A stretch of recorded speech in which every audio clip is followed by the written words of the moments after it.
Good evening friend, শুভ সন্ধ্যা। সবাই কেমন আছো?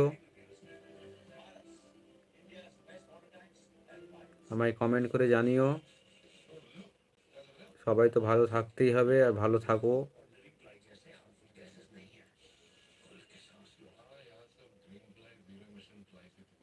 আমরা ভালো থাকলে তবে ফ্যামিলি ভালো থাকবে। তোমরা তাড়াতাড়ি জয়েন করো, তোমাদের সঙ্গে আড্ডা দেবো বলে এসছি আজ। আজ মন্দিরে নয়, আজ বাড়িতেই আছি।